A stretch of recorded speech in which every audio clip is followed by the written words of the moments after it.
শোনো, আমার জীবন পরকালের জবাবদিহিতা তোমরা করবে না। আমি বুঝেছি ইসলাম আমাকে হাত ছানিয়ে দিয়ে ডাকছে, আমার পরকালীন অনন্ত জীবনের জন্য ইসলাম কি আমার প্রয়োজন।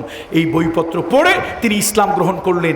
এই ইসলাম গ্রহণ করার অপরাধে উগ্র হিন্দুরা তার বাড়িতে আক্রমণ করলো, বাড়িঘর জ্বালিয়ে দিল, তার গাড়ির উপরে আক্রমণ করলো, গাড়ি অ্যাক্সিডেন্ট হলো, তিনি পঙ্গু হয়ে গেলেন, অনেক কষ্টে বাঁচলেন। জিদ্দাত সৌদি বাদশার আমন্ত্রণে জেদ্দায় একটা কনফারেন্সে তিনি গেলেন। তবে হুইল চেয়ারে বসে এই ইংরেজি সাহিত্যের অধ্যাপিকা ডক্টর কমলা দেবী হুইল চেয়ারে বসে তিনি জেদ্দায় সেই বাদশার আমন্ত্রণে যে কনফারেন্সে বক্তৃতা দিয়ে ছোট্ট একটা কথা শুধু বললেন, এই মুসলমান, তোমাদেরকে বলতেছি, আমি তোমাদেরকে দেখে ইসলাম গ্রহণ করিনি, আমি ইসলামকে দেখে, কোরআন আর রাসূলুল্লাহর জীবনী দেখে ইসলাম গ্রহণ করেছি। তিনি দুঃখ করে বললেন, আমার দুঃখ, আমি কোন মুসলমান দেখে ইসলাম গ্রহণ করতে পারিনি।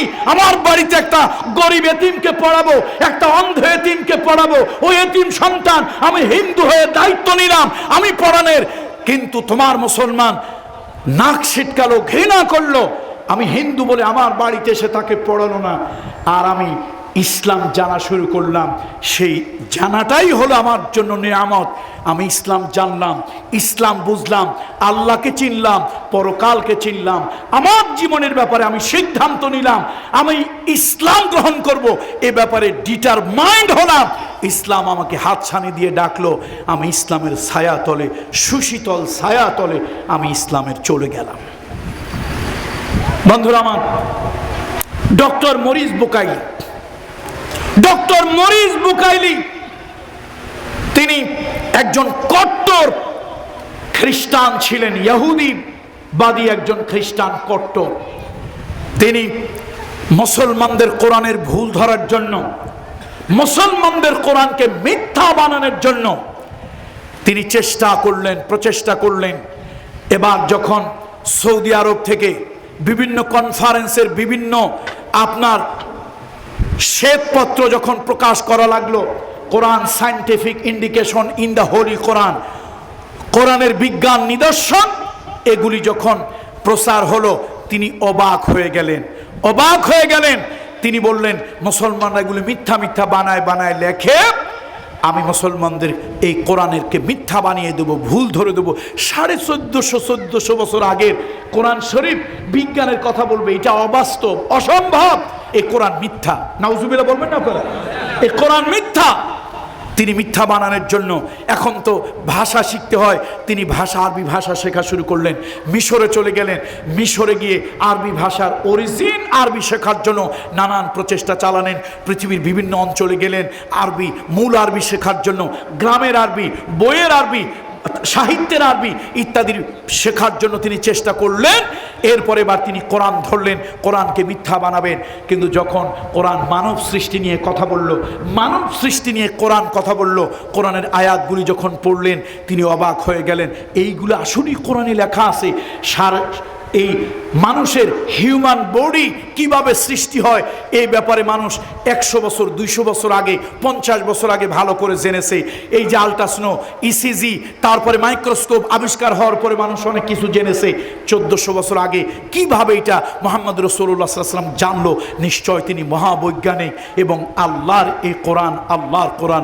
ডক্টর মরিস বুকাইলি ইসলামকে, কোরআনকে মিথ্যা বানাতে এসে নিজের জীবনের মিথ্যা খুঁজে পেলেন এবং তিনি কালেমা পড়ে মুসলমান হয়ে গেলেন। এবং তিনি প্রথম বই লিখলেন, দ্য অরিজিন অফ ম্যান। বইটি এখন বাংলাদেশে বোধহয় সম্ভবত ইসলামী ফাউন্ডেশন না কারা যেন অনুদিত হয়েছিল, ট্রান্সলেট হয়েছিল বাংলা ভাষায়। এরপরে তিনি কোরআনের scientific indication in the holy Quran, Bible, বিজ্ঞান, কোরআন, বিভিন্ন বইপত্র তিনি লিখেছেন। আমার কথা হলো এইটা, আসুন, কোরআন হলো মুসলমানদের জন্য কনস্টিটিউশন।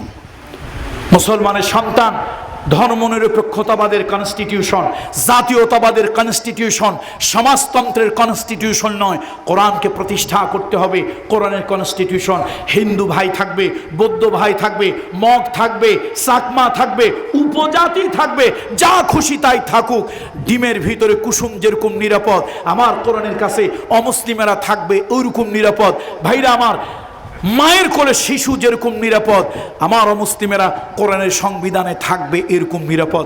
আসুন, সে কোরআন আমাদেরকে শিক্ষা দিয়েছে, কোরআন শিক্ষা দিয়েছে। কোরআন বলেছে, শোনো, কোরআন শিক্ষা দিয়েছে, শোনো, তুমি যা কিছু করো না কেন, সেটা যেখানেই থাক, সরিষা পরিমাণেও যদি হয়, ইয়াতি বিহিল্লাহ, আল্লাহ তাআলা কিয়ামতের ময়দানে তা হাজির করবেন। এই জন্য বুজুর্গ ওলামা একরামরা বলেন, আমল যত ছোট হোক ছাড়বো না, গুনাহ যত ছোট হোক করব না। এই আয়াতের আলোকে ওলামা একরাম একটা স্লোগান দেয়, আপনারা এই স্লোগানটা দিতে পারবেন না? বলেন ইনশাআল্লাহ। আমল যত ছোট হোক ছাড়বো না, গুনাহ যত ছোট হোক করব না।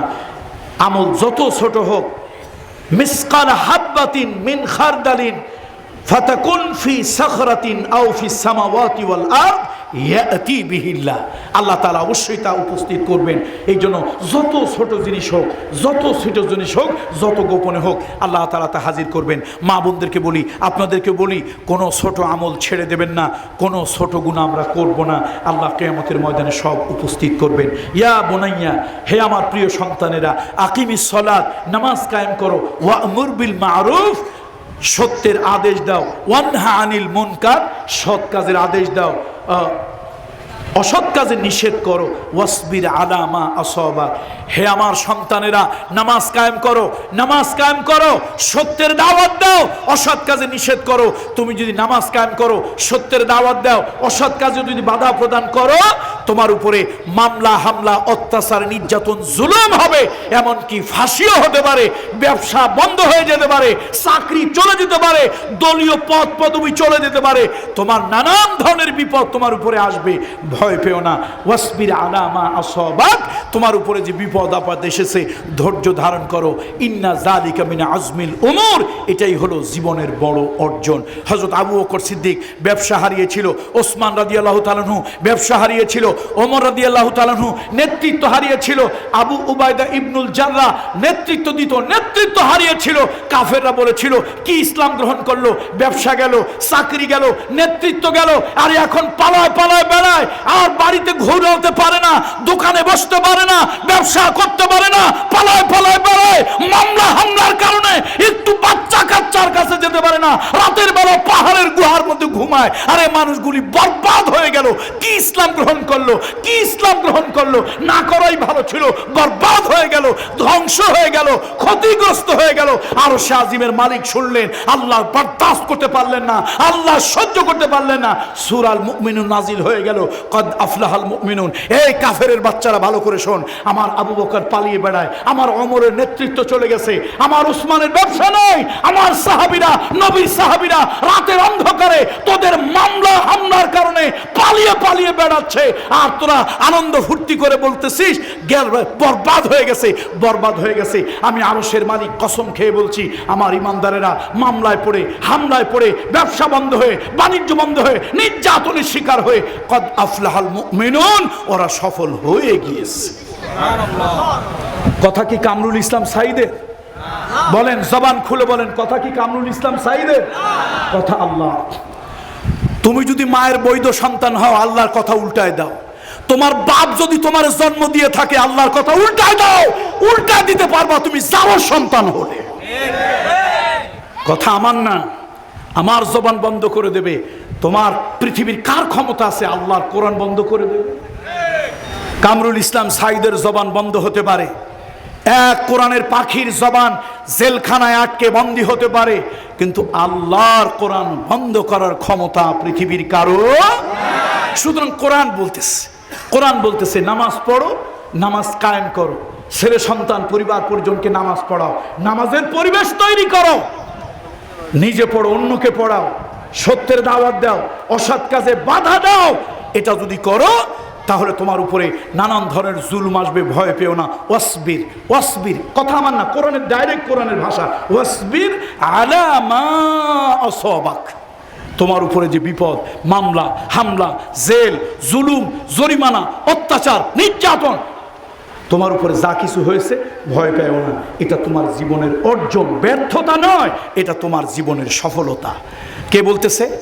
একটু চিৎকার দিয়ে জোরে আওয়াজ দিয়ে বলেন, কে বলতেছে? আল্লাহ। সর্বশেষ বক্তব্য আমার শেষ, বক্তব্য আমার শেষ। এরপরে